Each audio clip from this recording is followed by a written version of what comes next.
저 작은 나라가 무슨 힘이 있다고 여기에 같이 있는 겁니까? 그리고 왜 미국이 이들에게 도움을 청하죠? 우리 미군만으로도 충분할 텐데요. 정말 그렇게 믿었습니다. 모래바람이 휘몰아치는 사막의 한복판에서 세계 최강대국도 아닌 저 작은 동양의 나라가 무슨 일을 해낼 수 있을지 의심스러웠습니다. 아무리 기술이 발달했다고 해도 국제전장의 한복판에 뛰어들 만한 여유가 그들에게 있을까 진심으로 의문이 들었죠. 오늘의 사연입니다. 사연의 주인공은 미국 종군 기자인 에릭 로이스입니다. 이 종군 기자는 왜 이렇게 한국을 무시하는 걸까요? 총알이 빗발치는 가운데 목숨을 걸고 민간인을 구조하는 군인들. 당당하게 작전을 이끌며 전장을 완벽히 통제하는 지도자. 그리고 무엇보다 그 군복 위에 붙어있던 작지만 선명한 태극 문양. 대한민국이었습니다. 구독과 좋아요는 이 채널을 지속하는 데 큰 힘이 됩니다. 혼돈의 전장 한가운데서 피어나는 냉철한 집중력. 그 어떤 혼란에도 흔들림 없는 정확한 판단력. 그날 이후 제 시야는 완전히 새롭게 바뀌었습니다. 그저 도움을 받던 나라로만 알고 있던 한국은 어느새 세계를 돕는 나라가 되어 있었습니다. 전쟁터의 한복판에서 제가 경험한 그들의 모습은 제게 너무도 강한 충격이었고, 그래서 저는 이 기록을 세상에 남기기로 결심했습니다. 전미 해병대 장교 출신이자 수십 개의 전쟁을 취재한 전문 기자로서, 그리고 무엇보다 그 현장의 한 명의 목격자로서 말입니다. 그 나라가 누굴 도와줄 여유가 있어요? 자기 나라도 지키기 바쁜 것 아닌가요? 전미 해병대 장교였고, 지금은 전 세계의 분쟁 지역을 누비는 종군 기자로 살아가고 있습니다. 20살이 갓 넘었을 때 아프가니스탄에서 큰 부상을 입었고, 그때부터 제 인생의 방향은 완전히 바뀌었습니다. 총성은 그치지 않았고 진실은 항상 전장 한복판에 있었습니다. 그래서 저는 총 대신 펜과 카메라를 들었습니다. 2009년 한여름, 태양이 사막을 달구던 7월의 어느 날, 저는 UN 평화유지군과 함께 아프리카 북동부의 소말리아에 파견됐습니다. 오랜 내전과 테러로 무너진 그곳은 여전히 혼란 그 자체였고, 유엔과 미군이 수십 년간 개입했지만 뚜렷한 해결책은 보이지 않았습니다. 무장 세력 알샤바브는 여전히 마을을 장악하고 있었고, 그들의 거점은 생각보다 매우 공고했습니다.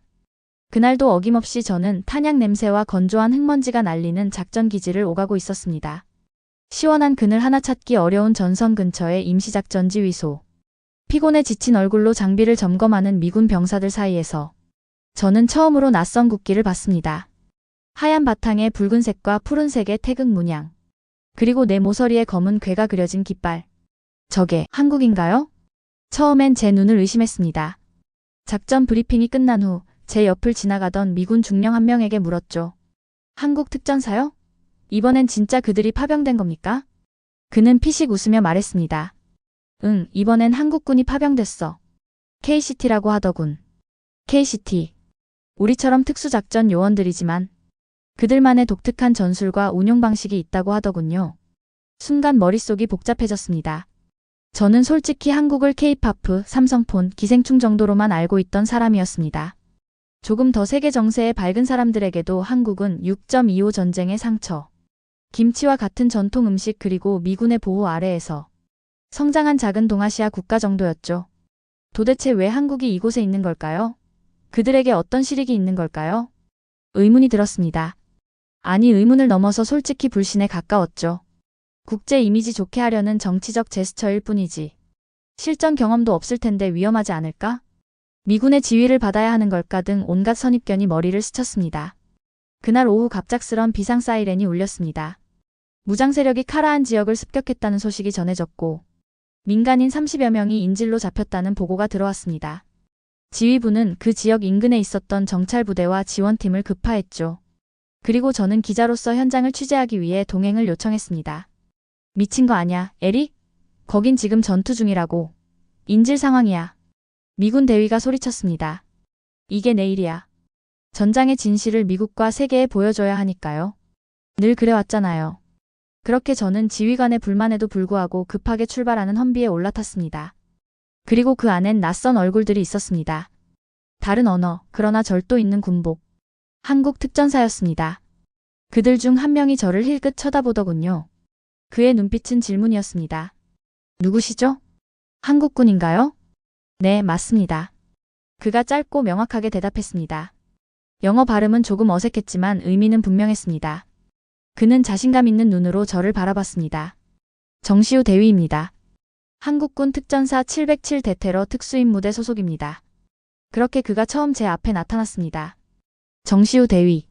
이후에는 정대위로 불렸던 그 남자. 그와 함께한 시간은 제 인생을 완전히 바꾸게 될 거였습니다. 하지만 그때만 해도 저는 그가 누군지도 모르고 그가 속한 군대가 어떤 존재인지도 전혀 모르고 있었습니다. 카라한 도착 직후 상황은 최악이었습니다. 현장은 마을이 아니라 그야말로 전쟁터였고 기관 총소리와 박격포 포성이 뒤섞여 공기를 진동시켰습니다. 알샤바브 무장 세력은 심지어 아이들까지 인간 방패로 삼고 있었고 그들 사이로 인질로 보이는 민간인들이 무력하게 웅크리고 있었습니다. 그 긴박한 상황에서 미군은 진입을 주저하고 있었습니다.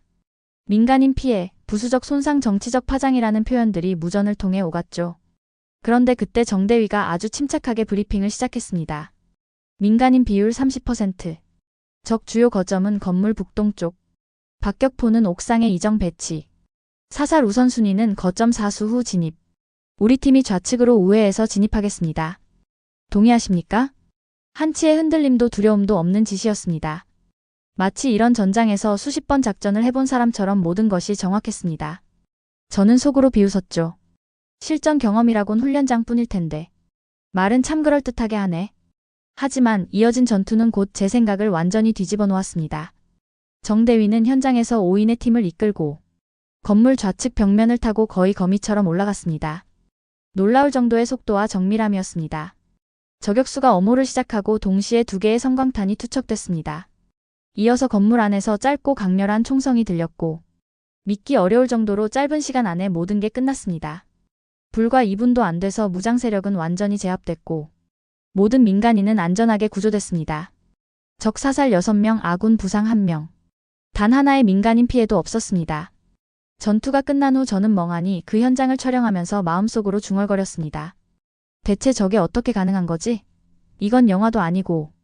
정대위는 땀과 먼지에 젖은 얼굴로 부상병을 들쳐 업으며 저를 향해 말했습니다. 에릭 기자님, 카메라 좀 치워주시겠습니까? 우리 대원이 다쳤으니 병원으로 이송해야 합니다. 그 순간 저는 그의 모든 것에 압도당했습니다. 군인으로서의 실력으로도 인간으로서의 태도로도. 그날 밤 임시 캠프에서 저는 담배를 한 대 건네며 그에게 물었습니다. 대위님, 솔직히 말씀드리면 저는 한국이 이런 수준 높은 작전을 수행할 수 있을 줄 전혀 몰랐습니다. 미안하지만 정말 놀랐습니다. 아마 많은 미국인도 저랑 비슷할 겁니다.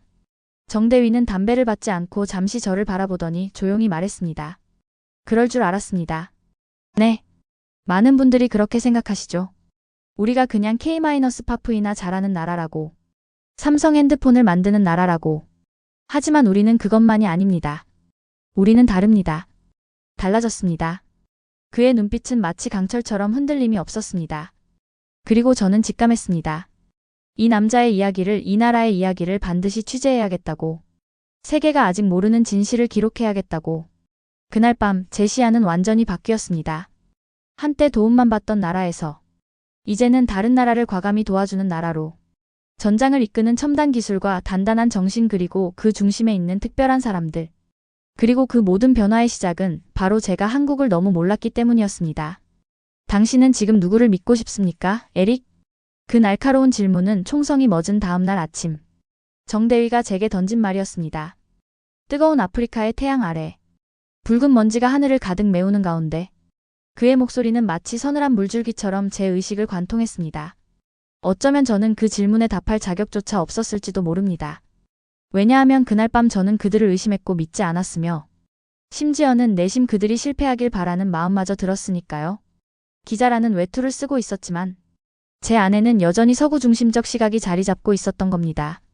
카라한 작전 후 정대위는 인근 야전 병원으로 부상 병사를 이송했고 저는 그들의 작전 복귀를 담기 위해 지휘 텐트로 향했습니다. 특전사는 철저한 분석과 복귀를 통해 다음 임무에 대비한다고 들었기에 그것이 진짜라면 분명 뭔가 다른 점이 있을 거라고 생각했기 때문입니다. 그런데 미군 장교들과 전술 장비가 가득한 그 좁은 공간에서 제가 들은 건 예상과는 전혀 다른 이야기였습니다. 우리보다 먼저 진입했다고? 그걸로 생색내는 건가? 솔직히 위험한 도박이었어. 그런 방식은 너무 무모해. 민간인 피해가 안 났다는 게 그냥 순전한 행운일 뿐이야. 쟤넨 보여주기식 작전일 가능성이 높아. 실제 전선 경험이 거의 없잖아. 이런 본격적인 테러 대응은 처음일 거야. 그 말들은 제 안의 편견과 기묘하게 닮아 있었습니다. 저는 기자였고 직업적으로 객관적이어야 했지만 사실 그 순간엔 속으로 고개를 끄덕이고 있었습니다. 마치 역시 난 옳았어라고 스스로를 확인하듯이요. 그러나 곧 그 오만의 대가는 생각보다 훨씬 일찍 그리고 가혹하게 찾아왔습니다. 이틀 후 새벽 4시 캠프 전체 통신망이 갑자기 무너졌습니다. 중계소 하나가 폭발로 날아간 겁니다. 동시에 동부구역을 순찰 중이던 미군 수송 차량이 급습을 당했고 치열한 전투가 발생했습니다. 다급한 구조 요청이 들어왔지만 통신 두절로 상황 파악이 어려웠고 저는 지휘소에서 그 혼란을 지켜보고 있었습니다.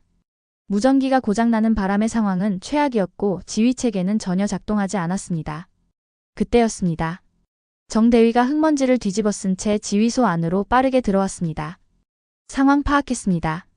전방 2km 지점의 교차로에서 매복 공격이 발생했습니다. 아군 4명 부상 확인됐고 적어도 2명은 중상입니다. 구조팀이 바로 접근하면 2차 매복에 당할 가능성이 매우 높습니다. 그는 이미 소형 드론과 UAV로 현장 상황을 상세히 분석하고 있었습니다. 심지어 적 병력의 정확한 숫자와 위치까지 파악해왔죠. 그것은 단순한 전장 감각이 아니라 정확한 정보와 체계적인 분석에 기반한 냉철한 접근이었습니다. 우선 고지에서 전술 감시 드론을 띄우겠습니다. 우리 팀이 측면을 우회해 교차로 북쪽으로 진입할 예정입니다. 동시에 저격 지원조를 배치해 적 퇴로를 차단하겠습니다. 구조팀은 우리 신호 후 진입해 주십시오. 미군 중령은 약간 당황한 표정이었지만 고개를 끄덕였습니다. 좋아, 그럼 너희가 주도해봐. 단 실패하면 책임은. 그의 말이 끝나기도 전에 정 대위는 조용하지만 단호하게 말했습니다. 책임은 이미 우리가 함께 지고 있습니다. 그 병사들의 생명이 우리 모두의 책임입니다. 그 말에 저는 순간 전율을 느꼈습니다. 단순히 임무를 수행하는 것이 아니라 전장을 책임진다는 깊은 각오와 결의가 그 짧은 말 속에 담겨 있었으니까요. 1시간 후 작전은 시작됐습니다. 드론으로 촬영된 영상은 전장을 마치 3D 지도처럼 정확히 재현했고 특전사들은 마치 미리 짜놓은 훈련 교본처럼 완벽하게 움직였습니다. 음소거된 교신 속에서 정확한 탄약이 발사됐고 적 거점을 신속하게 점령한 뒤 부상당한 아군 병사들을 안전하게 이송했습니다. 결과는 놀라웠습니다. 부상병 4명 전원 생존적 7명 사살 3명 생포. 그리고 그때 저는 정 대위에게 처음으로 진지하게 질문을 던졌습니다. 대위님, 왜 한국이 이런 위험한 작전을 수행하는 겁니까? 솔직히 말씀드리면 아직도 잘 이해가 안 됩니다. 한국에 어떤 이득이 있길래? 그는 제 질문을 한참 동안 조용히 듣더니 투명한 물통에 물을 따르며 말했습니다. 한국은 이미 20년 가까이 해외 파병을 해왔습니다. 2003년 이라크 자이툰 부대 기억하십니까? 그때 저희가 어떤 활동을 했는지 아시나요? 그 이름을 듣자마자 뭔가 기억이 났습니다. 그땐 한국이 동맹국으로서 약간의 의무감에 자원봉사자 수준으로 지원한다고만 생각했었습니다.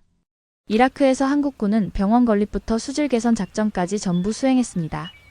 단순한 지원이 아니라 지역 재건을 위한 종합적인 계획이었죠. 이후 레바논 동명부대에선 UN 평화유지 활동을 하면서도 현지 교육 시스템과 전기 설비까지 완전히 개선했습니다. 우리는 단순한 파병이 아니라 그 지역의 미래를 바꾸는 작전을 수행합니다. 정 대위는 계속해서 이야기를 이어갔습니다. 지금 한국은 세계 8위의 방산 수출국입니다. 한화 에어로스페이스는 중동 전역에 K9 자주포를 수출했고 현대로템은 유럽과 아시아 국가들의 K2 전차를 성공적으로 납품했습니다. FA-50 경공격기는 필리핀, 폴란드, 말레이시아에 수출됐고 최근엔 K239 천무 다연장 로켓 시스템까지 글로벌 수요가 급증하고 있습니다. 그는 태블릿을 꺼내 관련 수출 기사와 데이터를 보여주며 덧붙였습니다. 우린 이제 단순한 소비국이 아니라 핵심 기술의 공급국입니다.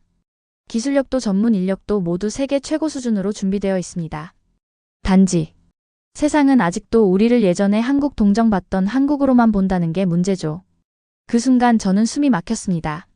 저 역시 그 세상의 일부였으니까요. 제 안의 고정관념이 얼마나 시대착오적인지 깨닫는 순간이었습니다. 정 대위는 그날 작전 후 부상당한 병사를 직접 등에 업고 돌아왔고 그러면서도 다음 작전을 위한 데이터 분석과 전략 수립까지 진행하고 있었습니다. 피곤한 기색 하나 없이 마치 오랜 습관처럼요. 한국인은요 가장 절박할 때 오히려 웃습니다. 힘들다고 말하기 전에 뭘 해야 할지부터 생각하거든요. 그게 우리가 지금도 여기 있는 이유입니다. 그 말이 왜 이토록 가슴 깊이 아프게 들렸는지 모르겠습니다. 아마도 그것은 제가 그동안 얼마나 편협한 시각으로 세상을 보았는지 직면하게 만드는 말이었기 때문일 겁니다. 그날 밤 저는 노트북을 켜고 이런 문장을 타이핑했습니다. 나는 이들을 너무도 얕봤다. 그 오만의 대가는 내가 스스로에게 치러야 할 몫이다. 그들은 내가 알던 한국이 아니었다. 아니, 정확히는 세계가 아직 모르는 한국이었다. 그리고 정대위가 마지막으로 제게 던졌던 질문이 다시 귀에 울렸습니다. 당신은 지금 누구를 믿고 싶습니까, 에릭? 이제야 그 질문에 솔직하게 답할 수 있을 것 같았습니다. 2009년 7월 19일. 저는 그날을 결코 잊지 못할 겁니다. 달빛조차 희미했던 그날 밤. 소말리아 카라한 외곽에서 벌어진 소규모 교전이 전장의 모든 규칙을 완전히 바꿔놓았습니다. 그리고 그 변화의 중심에는 대한민국 특전사가 있었죠. 새벽 2시경. 정대위의 지시로 띄운 소형 정찰 드론이 인근 폐허가 된 건물에서 이상한 움직임을 포착했습니다. 적외선 센서는 수십 명의 무장 세력이 마치 개미 군단처럼 집결하고 있다는 사실을 적나라하게 보여줬고, 정보 분석관들은 대규모 공격이 임박했다는 결론을 내렸습니다. 미군 측은 긴급히 대응팀을 꾸렸고 한국 특전사팀도 동시 출동 명령을 받았습니다. 정대위는 마치 이 모든 상황을 미리 예견이라도 한 듯 빠르게 무전을 조율하며 작전을 준비했습니다. 저는 촬영 장비를 서둘러 챙기며 또다시 동행하겠다고 자청했습니다. 한 번 목격한 이상. 이들의 실전 투입이 단순한 쇼가 아니라는 사실을 더 확실히 증명해야 한다고 생각했습니다.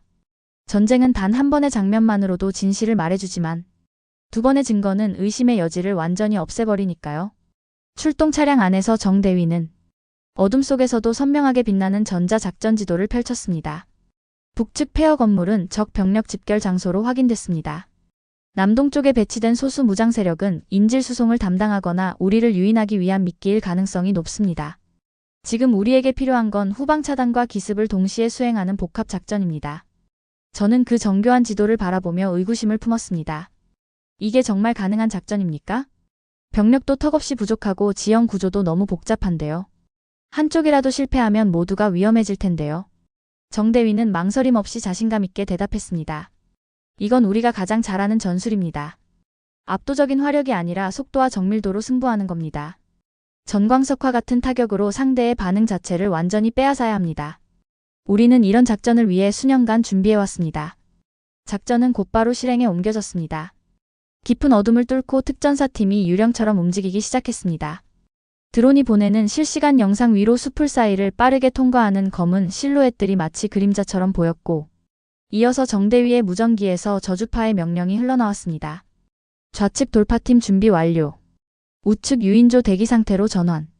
진입 10초 전부터 카운트다운 시작합니다. 10초 후 갑작스러운 폭발음이 정막을 깨뜨렸고 박격포탄이 건물 앞 공터에 떨어졌습니다. 그것은 정교하게 계산된 유인용 포탄이었습니다.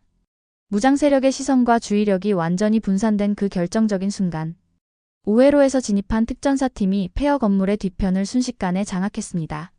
정대위는 팀을 앞장서서 이끌며 거대한 콘크리트 기둥 뒤에 몸을 숨기고 있었고, 바로 그 옆에서 저도 심장이 터질 듯한 긴장감 속에 조심스레 카메라를 들고 있었죠. 적 위치 확인 완료. 박격포 진지 2개 식별됐습니다. 저격수 3명 배치 완료. 신호 후 섬광탄 투척하고 진입합니다. 정대위의 목소리는 여전히 놀라울 정도로 침착했습니다. 이어서 2발의 섬광탄이 건물 안으로 던져졌고 눈부신 빛과 함께 귀를 찢는 총성이 사방에서 퍼졌습니다. 놀라운 건 그 치열한 교전의 시간이 너무도 짧았다는 겁니다. 불과 1분 남짓한 시간 동안 20명이 넘는 무장 세력이 완벽하게 제압됐습니다.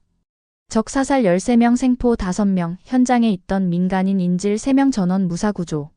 그리고 아군 부상자는 단 1명도 없었습니다. 이것은 제가 지금까지 취재했던 어떤 특수작전보다도 압도적인 성과였습니다. 작전 종료 후 귀환하는 차량 안에서 저는 아직도 숨을 고르지 못한 채 물었습니다. 대위님, 어떻게 이런 놀라운 속도와 정확성이 가능한 겁니까? 이런 정보력, 전술적 판단, 전투력. 모두 말입니다. 이건 마치 영화 속 장면 같았습니다.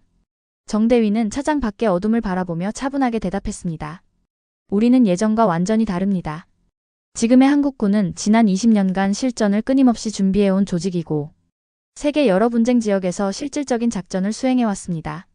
레바논의 동명부대, 남수단의 한빛부대, 아덴만의 청해부대. 우리가 지금 이곳에 있는 것도 그 경험과 준비의 자연스러운 연장선입니다. 저는 그 순간 선명하게 깨달았습니다. 한국은 더 이상 단순한 방어군이 아니었습니다. 스스로를 지키는 것을 넘어 세계 평화에 실질적으로 기여하는 실제 전투 경험을 갖춘 작전 국가가 되어 있었던 거죠. 정대위는 이어 말했습니다. 한화에어로스페이스, 현대로템, LI진엑스원 같은 한국 기업들이 개발한 첨단 장비들은 이제 단순히 국산화 수준을 넘어섰습니다. 중동, 유럽, 동남아시아에 수출되는 주요 무기체계로 확고히 자리 잡고 있습니다. 최근엔 한국이 세계 9대 방산 수출국에 당당히 이름을 올렸고 올해 안에는 7위권까지 도약할 것으로 예상됩니다. 그의 말에 저는 할 말을 잃었습니다. 지금까지 제가 알고 있던 한국은 그저 미군의 후방기지 역할을 하는 존재였을 뿐이었지만 지금 제 눈앞에서 펼쳐지는 현실은 그런 모든 고정관념을 산산조각 내고 있었습니다. 귀환 후 미군 지휘부는 이번 작전의 성공에 대해 표면적으로는 간단히 평가했지만 그들의 말과 표정 사이에는 분명히 경이로움과 존경이 묻어 있었습니다. 그들도 인정할 수밖에 없었습니다. 한국 특전사의 놀라운 능력을 그리고 그 존재가 지닌 전술적 가치를. 그날 밤 저는 텐트에 돌아와 촬영한 필름을 정리하며 스스로에게 물었습니다. 지금까지 나는 대체 무엇을 봐왔던 걸까? 어쩌면 이 세상에는 내가 모르는 혹은 알려고 하지 않았던 진실이 너무 많은 건 아닐까? 어쩌면 저는 이 작은 나라가 보여주는 조용하지만 강력한 힘을 너무 오랫동안 무시해왔던 것 같습니다. 하지만 이제는 그럴 수 없었습니다. 제 카메라에 담긴 장면들은 단순한 영상이 아니라 새로운 시대를 알리는 진실의 조각들이었습니다. 카라한 전투 이후 저는 완전히 다른 시각으로 한국군을 바라보기 시작했습니다. 단순한 동맹국의 보조 전력이 아니라 전장을 정교하게 설계하고 주도하는 핵심 전력 그 자체였으니까요. 그리고 다음날 저는 그 사실을 훨씬 더 분명하게 깨닫게 됐습니다. 아침 작전 회의가 한창이던 때였습니다. 미군 지휘부가 준비한 브리핑 자료가 다소 평이하게 시작되고 있었죠. 그때 정대위가 말없이 자리에서 일어나 한 장의 세밀한 지형 지도를 회의 테이블 위에 펼쳤습니다. 이건 무엇인가요? 호기심에 차서 제가 물었습니다. 정대위는 태블릿을 꺼내 지도와 연결하며 말했습니다. 어젯밤 작전 지역 인근에 새롭게 형성된 보급 경로입니다. 적측이 후방으로 도망치면서 의도적으로 만들어낸 우회로일 가능성이 매우 높습니다. 이런 은밀한 동선은 반드시 차단해야 합니다. 그렇지 않으면 새로운 거점이 형성될 겁니다. 그는 이어서 차분하게 설명을 이어갔습니다. 우리는 오늘 오후에 고성능 드론과 특수 정찰조를 투입해 이 경로의 실체를 정확히 확인할 예정입니다. 만약 이 경로가 실제 적의 보급로로 확인되면 소규모 타격조가 즉시 침투해 완전 봉쇄 작전을 실시할 겁니다. 이렇게 하면 적의 재집결을 원천 차단할 수 있습니다. 미군 장교 한 명이 의심스러운 표정으로 물었습니다. 그 경로가 실제로 존재하는지 어떻게 그렇게 확신하죠? 우리 정찰기도 그런 건 포착하지 못했는데요. 정대위는 단호하면서도 공손하게 답했습니다. 현장 데이터와 미세한 지형 변화 적의 움직임 패턴을 종합적으로 분석하면 충분히 추론 가능합니다. 우리는 실시간 영상 정보와 AI 기반 전술 분석 시스템을 적극 활용하고 있습니다. 이 시스템은 육안으로 놓치기 쉬운 패턴도 정확하게 잡아냅니다. 저는 그 말을 듣고 깊은 충격을 받았습니다. 전 세계 군대가 정보전과 실시간 데이터 분석의 중요성을 강조하지만 실제로 그것을 현장에서 완벽히 구현해 운용하는 나라는 생각보다 많지 않습니다. 그런데 지금 제 눈앞에서 한국군은 그것을 마치 일상처럼 실현하고 있었던 겁니다. 오후가 되자 계획대로 첨단 정찰 드론 2대가 투입됐고 정대위의 예측은 놀랍게도 정확히 들어맞았습니다. 폐허 지역 뒤편에 설치된 정교한 임시 보급소가 드론 카메라에 선명하게 포착됐습니다. 나무와 폐 건축자재를 쌓아 만든 위장 은신처였고 수많은 발자국과 차량 이동 흔적이 그 주위를 마치 거미줄처럼 감싸고 있었습니다. 확인 완료. 타격조 즉시 대기 상태로 전환하세요. 정대위는 무전기를 들고 짧고 명확하게 지시했습니다. 곧이어 기지에서 대기 중이던 소규모 특전조가 신속하게 이동했고 저 역시 특별허가를 받아 작전에 동행했습니다. 이번에도 위험한 촬영을 하실 겁니까? 정대위가 희미하게 웃으며 물었습니다. 물론입니다. 이게 제 일이니까요. 그리고 솔직히 당신들의 작전은 너무 인상적이어서 기록하지 않을 수가 없습니다. 작전은 정확히 계획대로 시작됐습니다.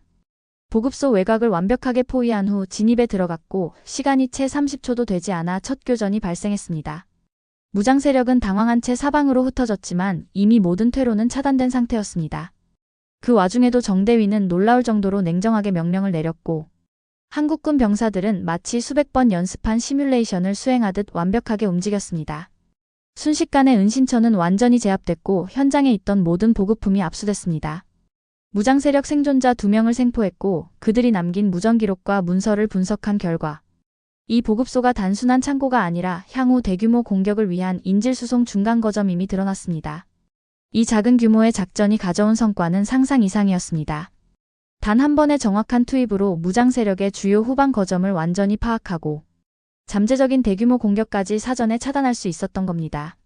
기지로 복귀하던 중 정대위는 조용히 말했습니다. 한국군은 전장에 적응하는 속도가 매우 빠릅니다. 그리고 그 이유는 단 하나입니다.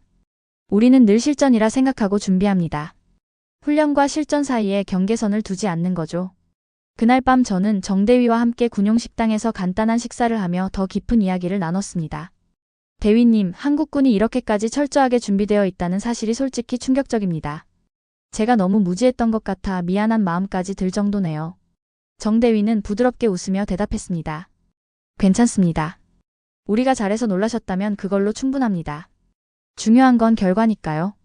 그런데요, 정말 궁금해서 그런데 한국은 어떻게 이렇게 급속도로 성장할 수 있었던 겁니까? 분명 전쟁에 상처도 있었고 자원도 제한적이었고 영토도 작은데 말입니다. 정대위는 잠시 생각에 잠기더니 조용하고 진지한 목소리로 말했습니다.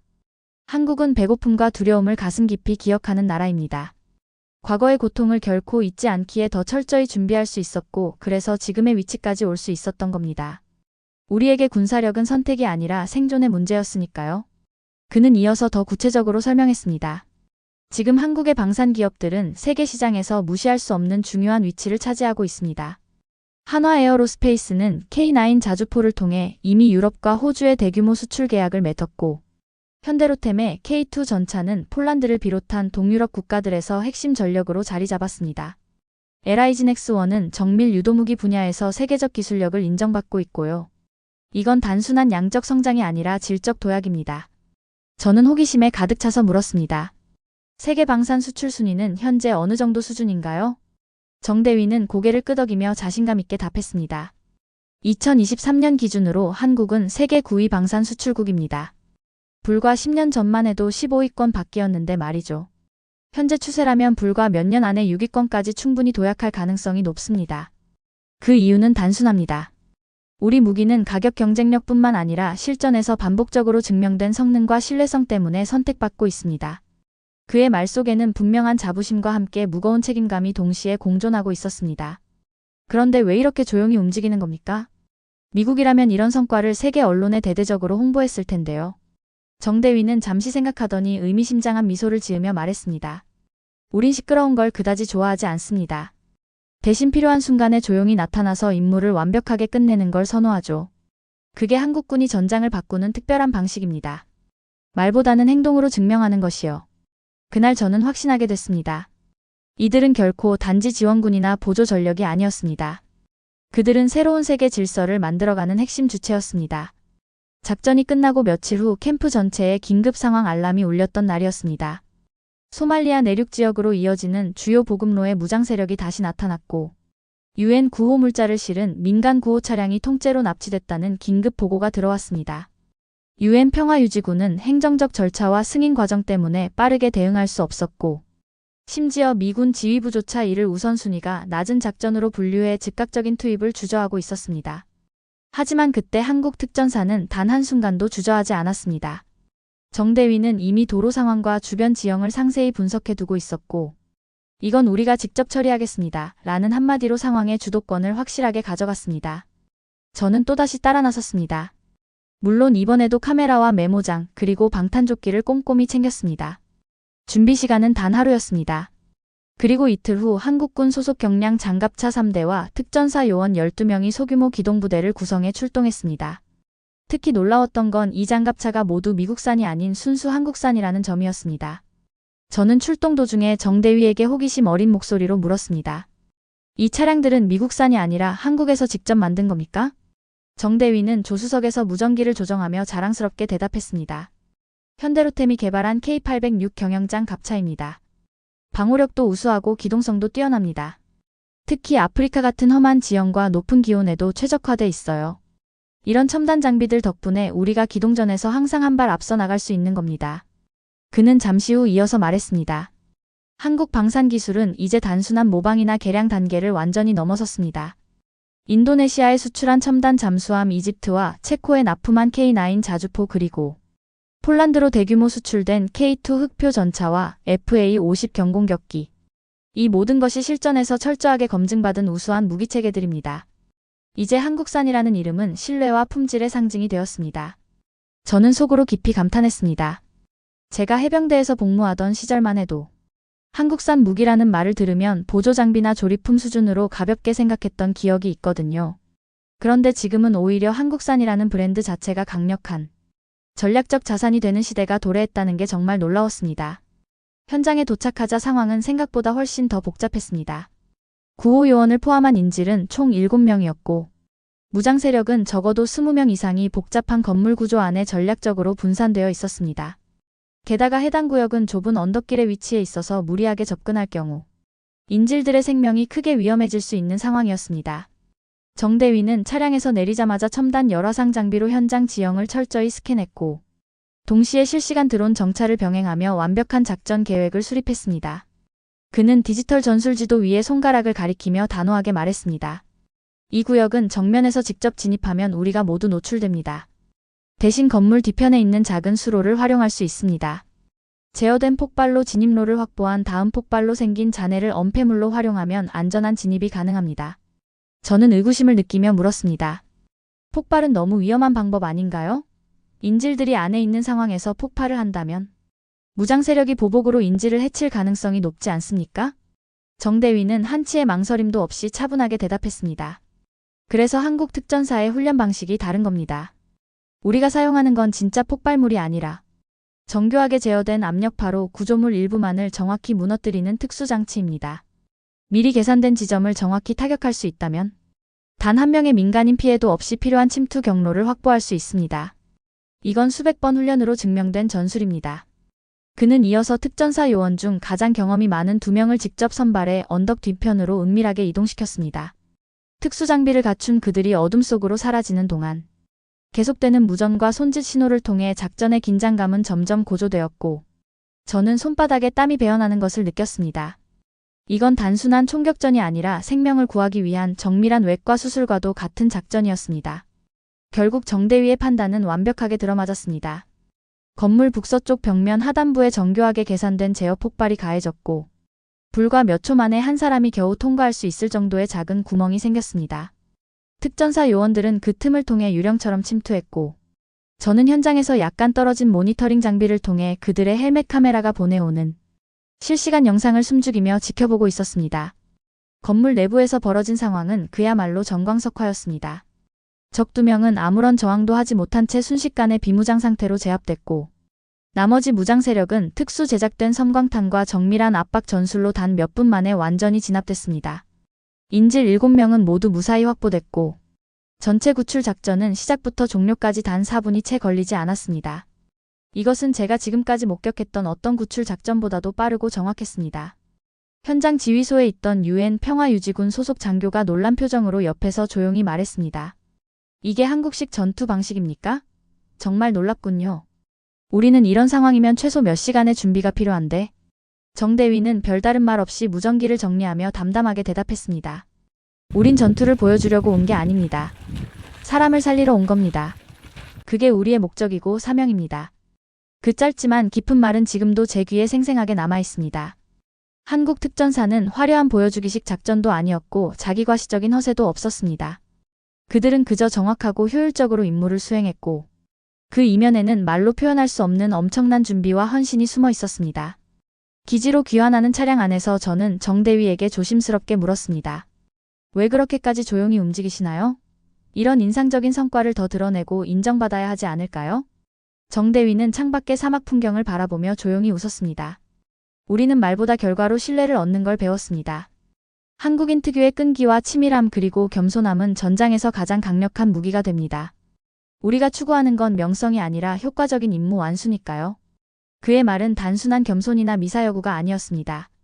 이번 작전 이후 UN 주둔군과 현지 지휘부 내에서 한국 특전사에 대한 평가와 신뢰도는 급격히 상승했고 다른 나라 부대들이 작전 계획 시 한국군과의 협조를 적극적으로 요청하기 시작했습니다.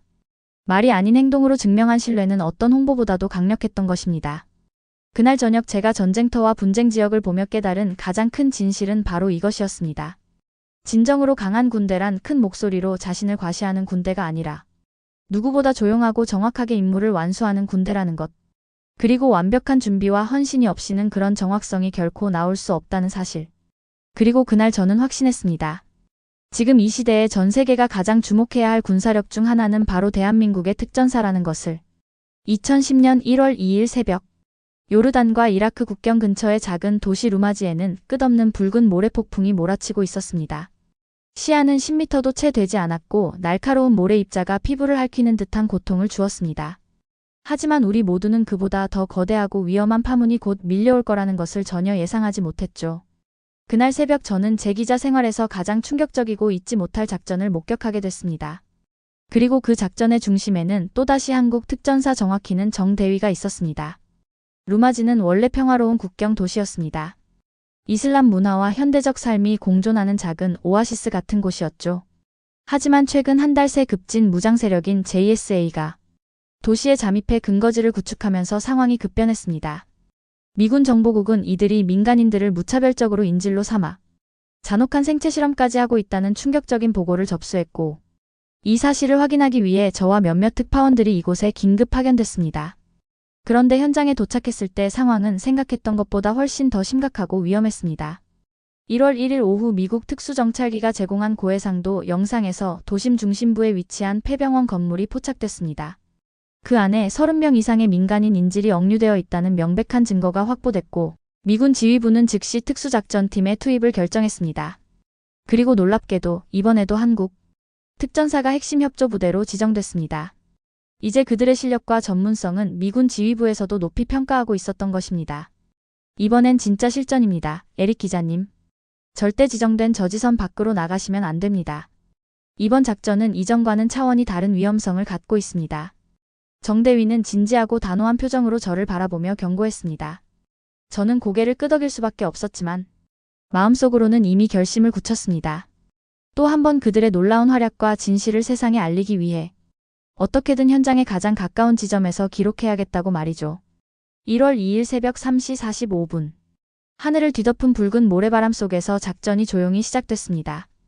특전사팀은 마치 사막의 유령처럼 적막한 도시 골목을 따라 폐병원을 향해 접근했고 정대위는 현장에서 직접 소형 전술 드론을 조종하며 실시간으로 작전을 지휘했습니다.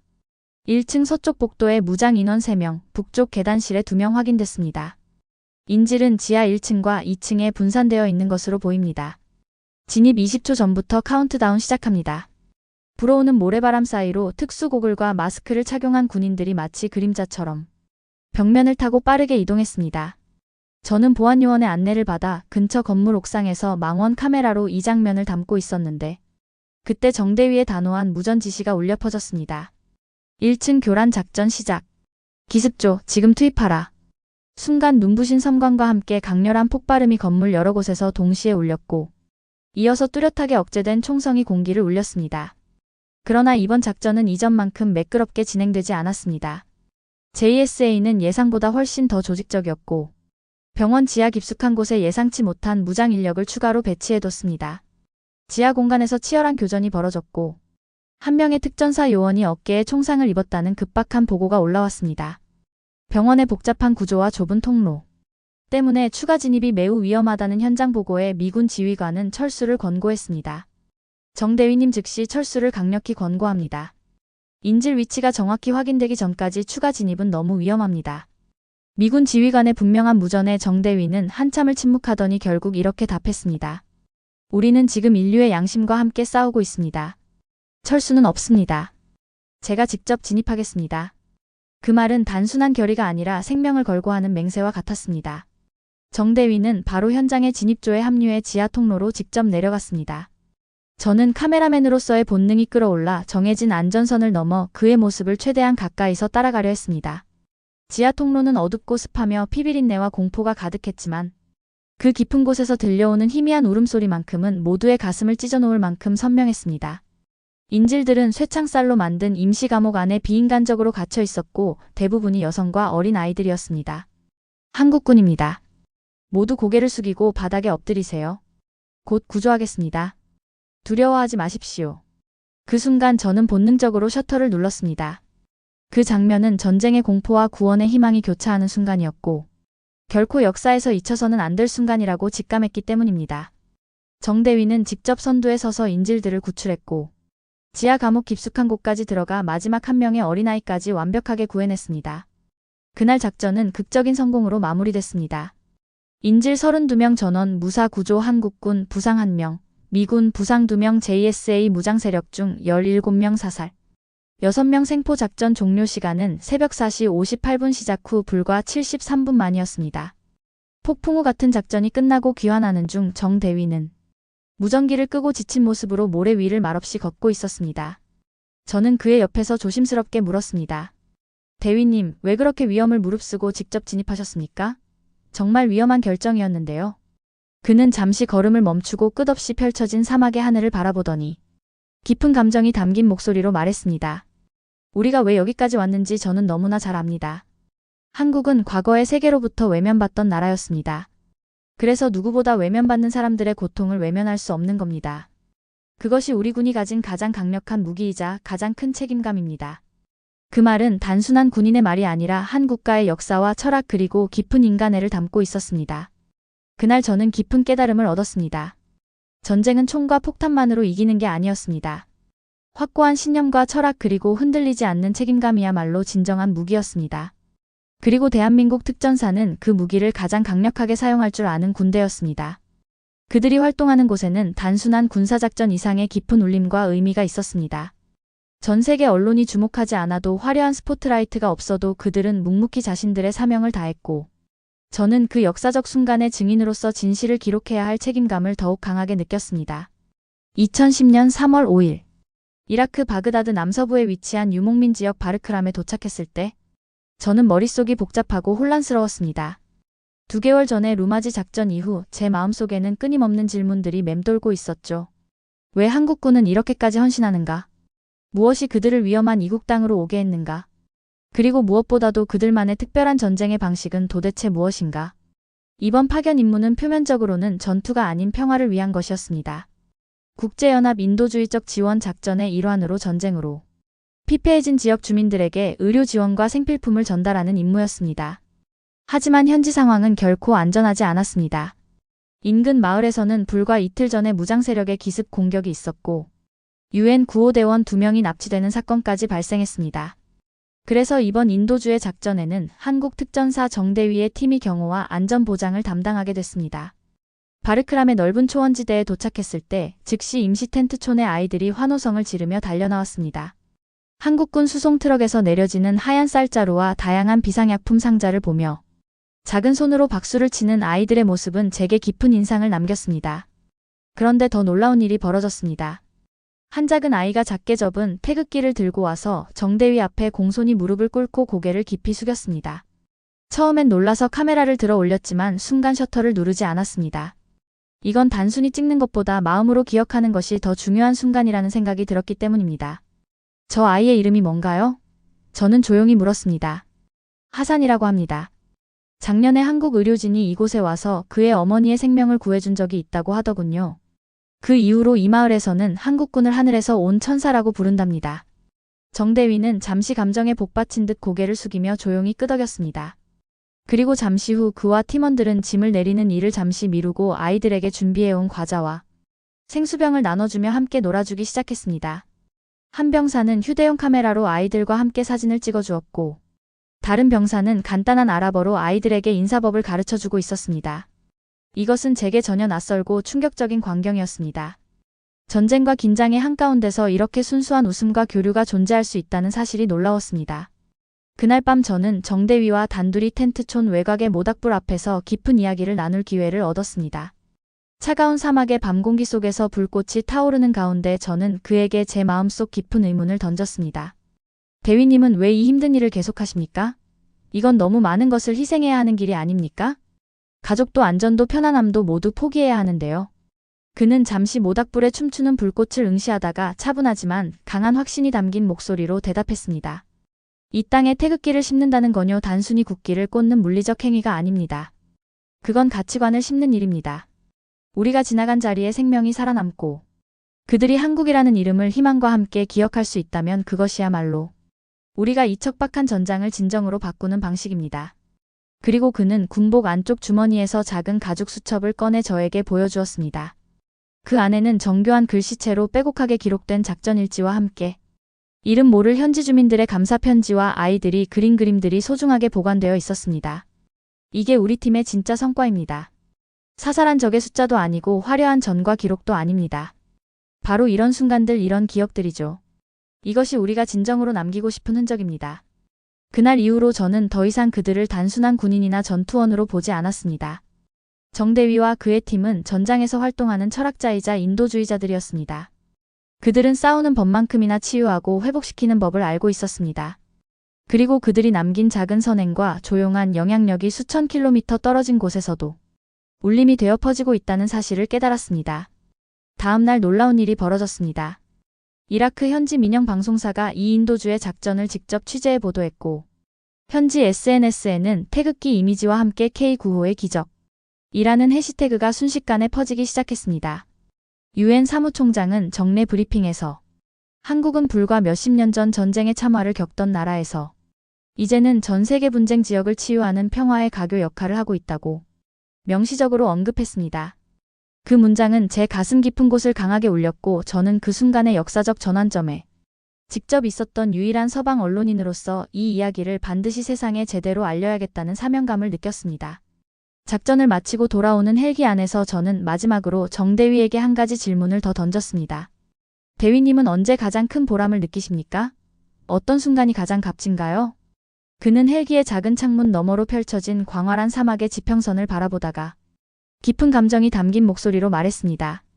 어느 날 누군가가 이렇게 말한다면요, 한국이 지나간 그 땅에는 반드시 희망이 남았다고. 저는 그 한마디를 듣기 위해 오늘도 다시 전장으로 향합니다. 그게 저희의 진짜 사명이니까요. 그 말은 단순한 개인적 다짐이 아니라 태극기 아래 모인 모든 이들의 공통된 맹세처럼 들렸습니다.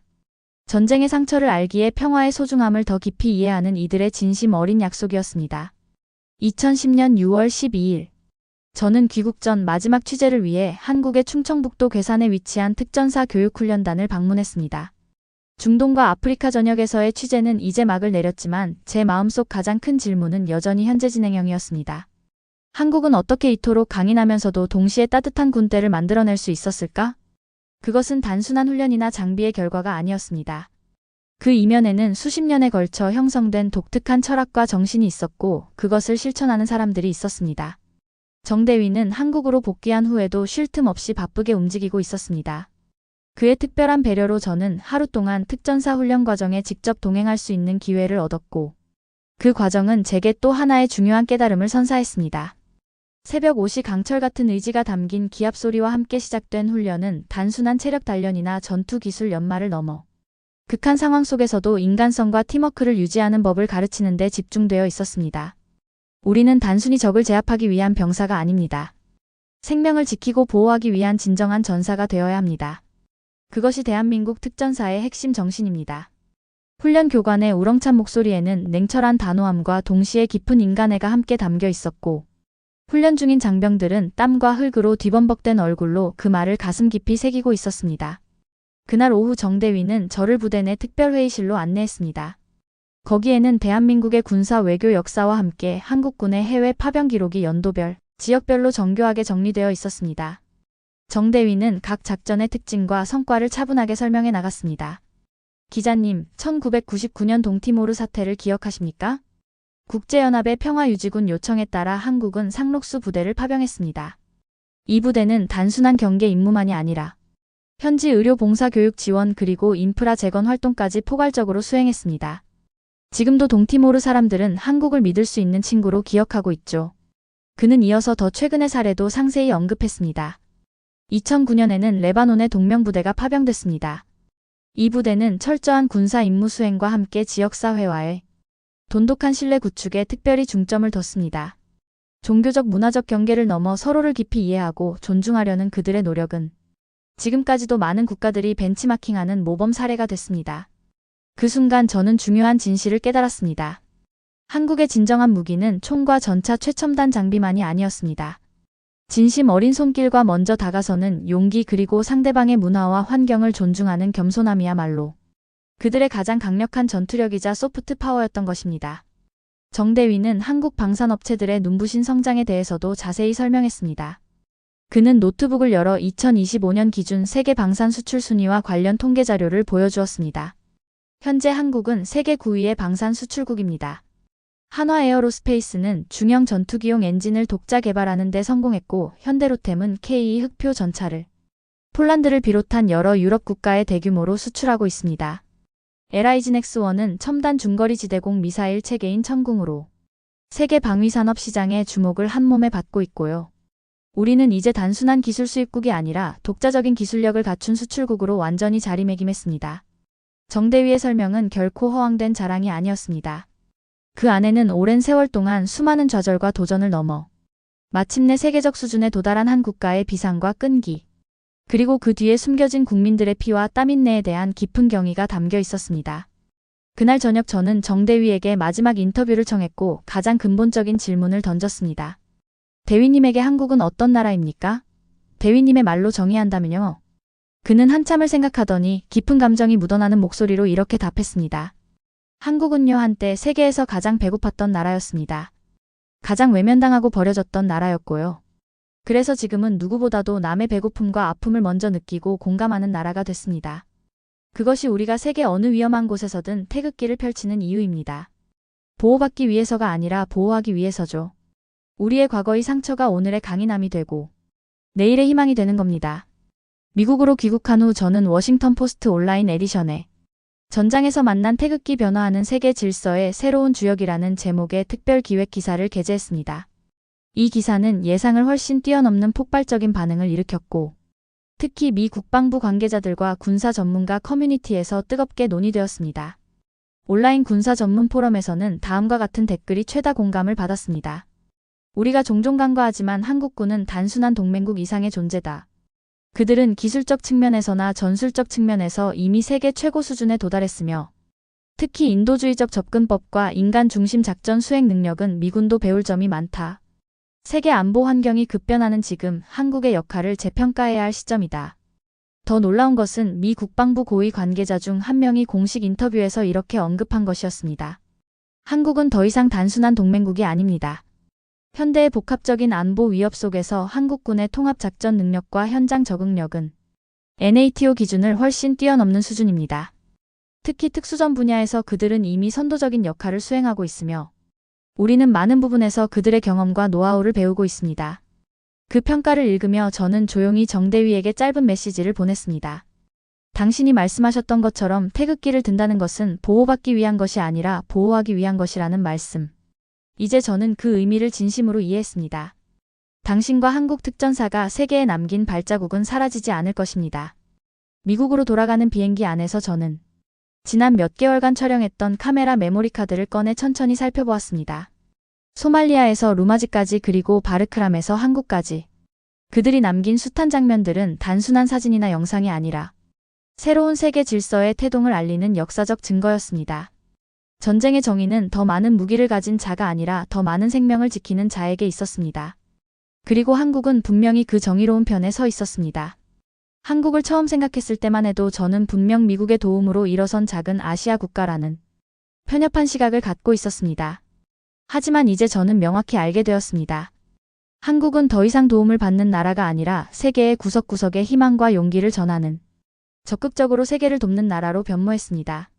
그들의 발자국이 닿은 곳에는 전쟁의 흔적이 아니라 희망의 씨앗이 심어졌고 그 씨앗은 언젠가 반드시 평화와 번영이라는 이름으로 자라날 것입니다. 카메라를 닫으며 저는 마지막 기록을 노트에 남겼습니다. 나는 이 전장에서 한국이라는 이름의 진정한 힘을 목격했다. 그 힘은 총구에서 나오는 불꽃보다 훨씬 따뜻했고 그들이 치르는 전쟁은 가장 인간적이면서도 가장 효과적이었다. 그들은 이미 미래의 전장을 위한 새로운 패러다임을 만들어가고 있었다. 그리고 저는 그 이야기를 세상에 알리겠다는 맹세를 스스로에게 다시 한번 다짐했습니다. 전쟁과 평화의 경계에서 가장 빛나는 태극의 정신을 목격한 증인으로서 미국으로 돌아온 후 저는 이 기록을 바탕으로 책을 출간했습니다. 이 책은 출간 즉시 뉴욕타임즈 논픽션 베스트셀러 리스트에 올랐고 특히 세계 각국의 군사 아카데미와 외교학교에서 교재로 채택되는 영광까지 얻게 되었습니다. 책이 출간된 지 6개월 후 저는 서울에서 열린 국제안보 컨퍼런스의 초청 연사로 참석했습니다. 그곳에서 저는 정대위를 다시 만났습니다. 그는 이미 소령으로 진급해 있었고 한국군 특수전 교리개발단의 핵심 멤버가 되어 있었습니다. 소령님, 당신 덕분에 제 시야가 완전히 바뀌었습니다. 그리고 책을 통해 많은 사람들의 인식도 변화시킬 수 있었죠. 진심으로 감사드립니다. 정소령은 겸손하게 미소 지으며 말했습니다. 저희는 그저 우리의 일을 했을 뿐입니다. 하지만 에릭 씨가 그 과정을 진실되게 기록해 주신 덕분에 우리의 메시지가 세계에 전해질 수 있었습니다. 오히려 제가 감사드려야 할 것 같네요. 컨퍼런스가 끝난 후 우리는 서울의 한 조용한 전통 찻집에서 오랜 대화를 나눴습니다. 정소령은 앞으로의 계획을 이야기했습니다. 세계는 빠르게 변화하고 있습니다. 이제 전장은 단순히 물리적 공간만이 아니라 사이버 공간, 경제, 문화 등 다양한 영역으로 확장되고 있죠. 한국은 이러한 복합 안보 환경에 대응하기 위해 스마트 파워를 개발하는 데 집중하고 있습니다. 기술력과 인간적 접근법의 완벽한 균형, 그것이 우리가 추구하는 미래의 군사 패러다임입니다. 그의 말을 들으며 저는 한국이 앞으로도 세계 안보 환경에서 계속해서 중요한 역할을 할 것이라는 확신이 들었습니다. 그리고 그것은 단순한 군사력이 아닌 세계를 더 나은 곳으로 만들고자 하는 진정한 열망에서 비롯된 것이었습니다. 오늘도 전 세계 분쟁 지역 어딘가에서 태극기를 단 군인들은 묵묵히 평화를 위해 헌신하고 있을 것입니다. 그들은 화려한 스포트라이트를 받지 않을지 모르지만 그들이 남기는 발자국은 분명 역사에 남을 것입니다. 그들은 세계가 미처 인정하지 않는 사이 이미 세계를 구하는 나라가 되어 있었으며 내가 얼마나 심각한 편견 속에 살아왔는지를 뼈저리게 실감하게 됐습니다. 오늘의 사연은 여기까지입니다. 최근 우리나라는 모든 면에서 크게 성장하고 잘 알려졌지만 아직도 아시아 변방의 작은 국가로 약한 국가로 보는 경우가 많습니다. 이런 영상이 더 많이 퍼져 대한민국의 위상을 모두가 알았으면 좋겠습니다. 구독과 좋아요는 이 채널을 지속하는 데 큰 힘이 됩니다. 감사합니다.